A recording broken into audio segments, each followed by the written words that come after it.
ntabwo abantu twumva ibintu kimwe. Yego. Ariko buri muntu utagira supervision aho ahora n'akaga. Urumva gukana kanye namutumye reka mbyizere byapfa karakara kuko nta supervision. Ntabwo yakurikiranye. Afazari umuntu umushyiriho igituza arakazwe no kumwirukankaho ariko abikore neza kandi nawe araza gushimwa. So ndashima Imana rero ko yanyemereye abantu bamwe twari kumwe cyangwa ngo bamwe basenge bitegura mu kwezi kwa munani mu cyumweru cya kabiri ko tuzasenga icyumweru kimwe cyo mu kwa munani ku cyumweru cya kabiri cy'ukwezi kwa munani n'icya gatatu kwezi kwa 9 n'icya nyuma ukwezi kwa 10 kugira ngo turangize cya gihembwe. Ndagushimiye ku bantu bose muri umurimo w'urukundo kuvuza abandi no kwita ku bandi. Imana ibaha umugisha. Rero nubwo usimbuye mutangira ikiganiro ariko jya wibuka ko ibintu bitari n'igenzura babaza nyirabyo. Ibintu bitari n'igenzura supervision ni ngombwa. Yego. Ntabwo ari ukugera so kwiruka ariko umenya ngo ikintu cyagize gute haza muri ikintu cya accountability. Ubwo nuko bazwe inshingano. Noneho kubazwa inshingano ugomba gusupervisa kabone n'ubwo azayibazwa ariko ari ku kigero cya kangahe cyo kuba yakora birya bintu. Yego. So rero nagira ngo twiganirire buriya muri iyi si abantu bagira ishyari. Ishyari bararefite. Noneho ubundi wakagira ishyari umuntu kurusha ibintu haka umunsi byaracura nubwo nanjye atari ryiza. Ashobora kugira ishyari kubera ko abantu bagukunda, ashobora kugira ishyari kubera ko bagutumiza ku dutunti twinshi, ashobora kugira ishyari kubera ko wuzura n'abanzi be, ashobora kugira ishyari kuko akubonamo potential cyangwa akubonamo ikintu cy'imbaraga. Turi mu kunywanira abacu kutuvuga amagambo y'ubwenge cyari kimwe cy'ibintu by'inzozi ariko umunsi ntabwo bikunda. Ahubwo ngira ngo tuganire nibura ni gute wamenya ko umuntu mubana cyangwa mugendana cyangwa mukorana agufitiye ishyari donati. Ubumwe bw'abera Ministries aho amavuta kandi agira amateka ubuzima bugahinduka. Nagira umenyesha ubumwe bw'abera si idini si itorero ntabwo rigenda no kuba ryo ahubwo naho wiga ibintu byose ukabohoka ugasenya ibicaniro bishya ugasenya byose. Ariyo mpamvu twabategura ikiganiro gitambuka buri mugoroba kivuga ngo mwanira bawe mwanira busize siga umurage muzima siga umurage ukwiriye imbere y'abantu imbere y'Imana n'imbere y'igihugu. Oh hallelujah hallelujah. Building an everlasting legacy. Sigira bawe umuco muzima bakorere baraga ibyiza bazakira kuko niyo mahitamo meza. Senya ibicaniro bya karande usenya ibicaniro by'uburyo bwose maze wubaka ubuzima bw'ahazaza h'abana bawe. Banira n'abawe amenye kubana n'abandi kubana mu gihugu neza kubana n'itorero neza no guhindura imyumvire. Siga umurage ukwiye nibwo butwari. Amina. Gusuje nkwifurije kugira ibihe byiza dukurikiye abarereye hose. Ni kumwe bw'abera Ministries amavuta akandagira amateka ubuzima bugahinduka. Reka nguhe ikaze mu kiganiro cya nimugoroba cyitwa Nkwanira bawe cyangwa se Build an Everlasting Legacy. Turagarutse nk'uko mu bisanzwe mubimenyereye ni ikiganiro tuboneramo ibintu byinshi inyigisho nyinshi ariko zitwigisha uburyo twabohoka kuri karande ibicaniro bibi ndetse imivumo n'ibindi byose bitwizingiraho ariko tutajya tumenya uburyo bikora n'uburyo twabibohokaho. Amazina ni Jerry nsuje abantu bose bari mu Rwanda bari hanze y'u Rwanda mu bice byose bitandukanye by'isi mwumve mugowe neza. Mushumba wiriwe neza? Niwe neza ariko ntabwo ryohewe ndi kubibona. Ntabwo mfite morale numva. Yego bibaho ariko mu buzima nkunda ikintu kimwe buriya. Ikintu kimwe ku supervision. Ubwo ni ukugenzura. Nkunda umuntu ukora ikintu akanakigenzura ko cyatunganye. Yego. Bajye ntabwo wambwira inkonera hino ntabona wacu. Aya. Wemera ko bihiye ari uko byageze nyine bibonye kwiza. Nabwo ndamenya ko bihiye ari uko mbiriye. Buriya mu buzima ushaka gutsinda mu kubaho kwawe. Yego. Gutuma abantu ni byiza. Ariko bakurikira ukore supervision. Ubakurikirane. Urebe ko ibyo bavuze babyemeye ibyo bakoze babyemeye. Ubwo muri make umuco waterera iyo ntitukawuranga. Ngenda wanga niba umbwiye ngo iki kirahure wagikoze nyine ubwo ndaza kubona ko gikoze ko numva ashaka ibintu byose bigaragara muri ubwo buryo. Yego. Ni ukuvuga ngo iyo ukoze ikintu gikurikirane. Yego. Wiryama ngo nakoze video oya kurikirana urebe ko yageze aho igomba kujya. Saba ariko ubwo numva nyine muri iyi si ntabwo abantu twumva ibintu kimwe. Yego. Ariko buri muntu utagira supervision aho ahora n'akaga. Urumva bukanakanye namutumye reka mbyizere byapfa karakara kuko nta supervision. Ntabwo yakurikiranye. Afazari umuntu umushyiriho igituza arakazwe no kumwirukankaho. Ariko abikore neza. Kandi nawe araza gushimwa. So ndashima Imana rero ko yanyemereye abantu mwe twari kumwe. Twabwira ngo bumye basenge bitegura musinjiro ukwezi kwa munani mu cyumweru cya kabiri. Ko tuzasenga icyumweru kimwe cyo mu kwa munani ku cyumweru cya kabiri cy'ukwezi kwa munani n'icya gatatu ukwezi kwa 9 n'icya nyuma ukwezi kwa 10 kugira ngo turangize cya gihembwe. Ndagushimiye ku bantu bose gukora umurimo w'urukundo, kuvuza abandi no kwita ku bandi. Imana ibaha umugisha. Rero nubwo wisimye ngo utangire ikiganiro ariko jya wibuka ko ibintu bitari imigenzure babaza nyirabyo. Ibintu bitari imigenzure. Supervision ni ngombwa. Yego. Ntabwo ari ukugera so kwiruka ariko umenya ngo ikintu cyagize gute haza muri ikintu cya accountability. Ubwo no kubazwa inshingano. No kubazwa inshingano ugomba gusupervisa akabona n'ubwo azayibazwa ariko ari ku kigero cya kangahe cyo kuba yakora birya bintu. Yego. So rero nagira ngo twiganirire buriya muri iyi si abantu bagira ishyari. Ishyari bararifite. Noneho ubundi wakagira ishyari umuntu kurusha ibintu haka umunsi byanacura nubwo naryo atari ryiza. Ashobora kugira ishyari kubera ko abantu bagukunda. Ashobora kugira ishyari kubera ko bagutumiza ku dutunti twinshi. Ashobora kugira ishyari kubera ko wuzura n'abanzi be. Ashobora kugira ishyari kuko akubonamo potential cyangwa akubonamo ikintu cy'imbaraga. Turi mu kunywanira baca kutuvuga amagambo y'ubwenge. Cyari kimwe cy'ibintu by'inzozi ariko umunsi ntabwo bikunda. Ahubwo nyine nagira ngo tuganire nibura ni gute wamenya ko umuntu mubana cyangwa mugendana cyangwa mukorana agufitiye ishyari donatire. Ishyari riri muri wowe ku bwawe. Yego. Ibyo nibyo tugiye kureba. Mushake no munakorana ariko guti ni gute namenya. Ntabwo twigisha abantu kwangana, twigisha kwirinda. Yego. Kumenya ko ufite umuntu ugufitiye ishyari ntabwo ari ikintu kibi. Yego. So tureba abameze ate, abakoze ate, avuga ate, abigenza gute, ni ibihe bimenyetso bizagwishurira ko undi iyo tuvuga ibimenyetso ntukabare ngo ni rimwe kugera ku 9. Yego. Ahubwo jya ubara ko harimo kimwe cyawe, bibiri cyangwa bitatu cyangwa na byose bikaba birimo. Yego. Buriya umuntu umwe cyangwa benshi bagufitiye ishyari aba ariko urabona yaba umwe cyangwa babiri babitsinda bagufitiye ishyari uri muri danger zone. Ubwo ubura ahantu habi cyane. Ushobora no kuba mwana avuye no mu kazi mutanakorana ariko bakufitiye rya shyari riri mu rwego rwo hejuru. Wanataha ugasanga mu rugo rirahari, ugasanga mu rugo riragumiye ko byakorwa n'umwe, byakorwa na benshi, byakorwa n'utakuzi, byakorwa n'ukuzi, yewe byanakorwa n'umuvandimwe. Yego. Ibyo nibyo tugiye kureba. Kuko uzasanga kenshi ikintu cya mbere kimubaho ni ukwigana ibyo ukora bifuza kukurusha cyangwa kukwigizayo kugira ngo berekane ko bakurusha imbaraga n'ubuhanga. Hari ibyo wakoze babigirira ishyari nabo bashaka kubikora bakanakwigana, bakabyigana nk'uko kandi bakigana batakubwiye ngo bereke inzira yakwiye gucamo, rimwe bakayihimba bagize mu nzu itariyo. Yego. Ikindi ni ukugira ngo witakarize icyizere mu byo ukora no mu byo uvuga kugira ngo ucike intege, kuko witamyeho kuri imbaraga zawe.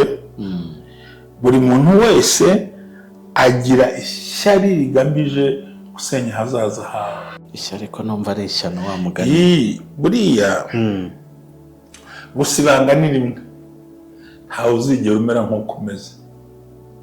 we wibigana wibareba wikina nabo nubwo bagira ishyari rimeze gute ntabwo bazigera ntabwo babaho. uteze kubabo n'abandi bateze kubaho aho n'ibanga ry'Imana riherereye. Abantu bakaba bashya barura iki nyine umuzima azi ko azapfa, uwapfuye azi ko ntazongera kubaho. rero umuzima wese agira ishyari n'ubugome yibwira ko azagusimbura kandi wapi. hari wenda ariko banza uvuga ibyo bimenyetso. Icyo nshaka kukubwira ndi bukikubwire nyuma, nkubwire umunyeshyari ukuntu biba bimeze, wumve baruhije abantu pe mu rwego rukomeye. Yego, ibyo ni ibimenyetso byerekana ko umuntu umwe, benshi cyangwa itsinda bakugirira ishyari. Nibyo uri kutubwira. They bring you down. Bashaka kugusubiza hasi. Bashaka gusubiza hasi, gushyira hasi no gutsikamira. Yego. Urugero, iyo babwiye icyo wagezeho baragusubiza bati byari byiza ariko urenze ahaka. Mbere ukabona ntabwo babiha agaciro cyane, barabiminimije nubwo bavunitse. Byari byiza ariko iyo ugiye akantu wongeraho ariko nta n'igitangaza kinarimo, runaka yakoze ibirenze hari ikidasanzwe wakoze. Yego.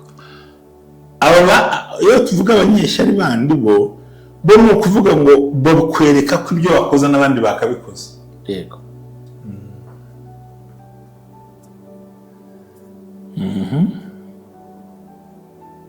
Abanyeshyari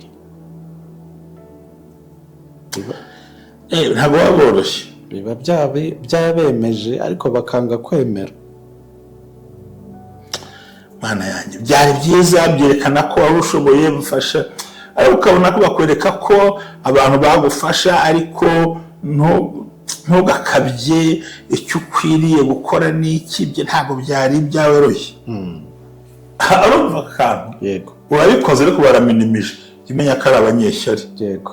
Kwigenzura no kugenzura cyangwa icyo twakwita inner decision, umwanzuro wawe muri wowe. Yes, ukawurinda ko utakubaganaho.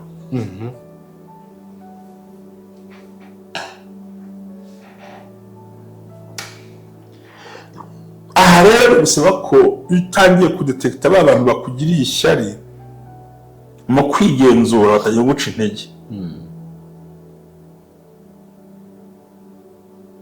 Bakwita umunyabyaha ko wananiwe, ariko abantu bajya bavuga ko nta mukristo, nta muntu Imana yise intungane mwiza.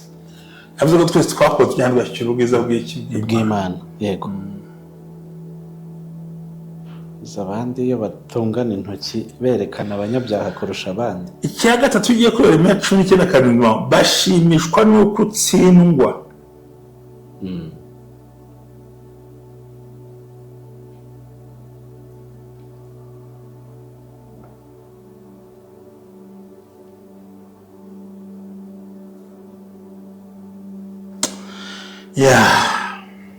Intsinzwi yawe niyo baba bishimira. Ni ukuvuga ngo icya gatatu bashimishwa n'uko utsindwa. Intsinzi gutsindwa kwawe bikabanezeza, kabone n'ubwo bakubeshya ngo baragushimiye ko wakoze ariko ntibaba banyuzwe.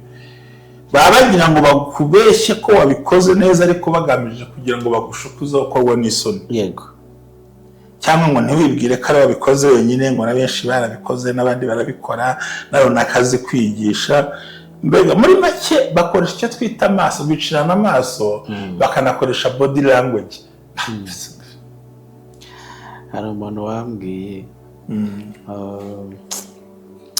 uriya mugabo ngo asobanura inzozi, ngo asobanura iki se, ngo si ibitabo by'abarozi aba yasomye iby'abarozi. Ishyari wese yabisoma, icyo watabisoma. Ahubwo se gusoma n'ibitabo byo biranoroshye, nawe arazisoma. Nanjye ndi wenyine nyabasara baragukinze. Yambwiye ko usoma ibitabo by'abarozi buryo buriwe niko yagufasha muri iyo nzu, ariko urabihorera ugakora gahunda upfa kuba uburozi bukora kandi ukaba bwarazanye nta kibazo. ikintu cya kane, kuguca intege mu gihe uzanye igitekerezo kizima. Urugero, kubabwira igitekerezo icyo ari cyo rwose, ariko bakagishima bakanacyemera, ariko bagera hagati bakagica intege kugira ngo ukorwe n'isoni. Ngo byari byiza ariko abizanye mu kwezi kwa gatanu, ntabwo byaba bigikunze, yabizana mu kwa munani. Ibyo ngibyo ntabwo bashaka ko bikora ngo biguhire. buriya sinzi ibyo abantu bashaka buriya.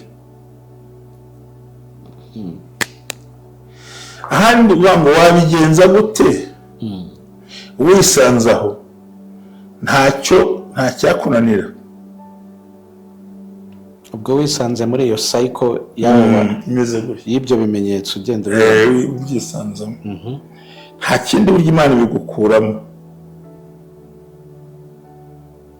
kuko buri gitekerezo cy'umuntu Imana irakirinda, kandi umuntu niwe gitekerezo, kandi imigambi y'umuntu Imana ikayikomeza muri ubwo buryo, akagubwa neza, Imana ikamutabara. abo bantu bagufitiye ishyari, uba ugomba kugira ubwenge ukabahungira kure. They make you feel like you are doing too much. batuma wumva ko wakoze ibirenze cyangwa byinshi kurenza, bakakubwira gabanya. Ni byinshi. icya gatandatu, they give you bad advice to you for bring you down. bakugeza aho utashaka gushora mu mitego yabo, bagusubiza hasi, bakugira inama icuritse, icuramye, bakugira inama itariyo, kugira ngo nibarangiza batume ujya hasi ugwe mu mutego wabo. kuko babona ushaka kuzamuka kubarenza, bakakuyobya. ni abanyeshyari gusa. abigenza gute?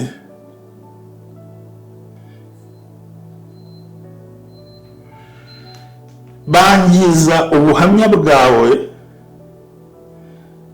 hagarara hamwe urwane nabo, ukoresha intege zawe, kandi ufokasinge icyo ushaka gukora, ntucike intege, nturambirwe, kuko intego yabo ni ukwangiza ubuhamya bwawe. Yego.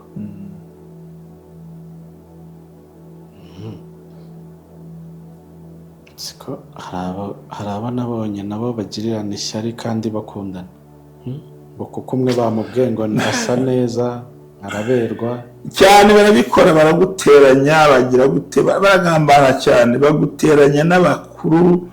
akamaro kuvuga ibyakuraniye, kuvuga ngo bakubeshyera cyangwa se bagushinyagurira, wabagira inama bakayicurika, ibyo bakabicurika, begerageza baguharika kugira ngo ishyari ryabo rirusheho kugwira, guteranya n'abandi muzashwane nabo. Yego. Abakora ugira umunyabwenge, uri umwirasi, uri imbonera, niho zikwigisha wenyine, mbega bagufata ukuntu ukayishyira akaguru kambaye ubusa, ibintu byinshi baravuga, bakavuga.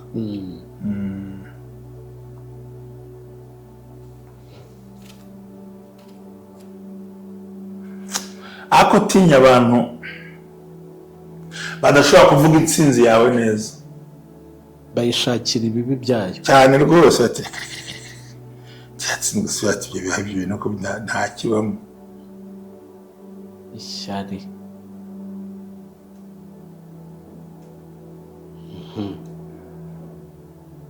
umunyeshyari yanaroga.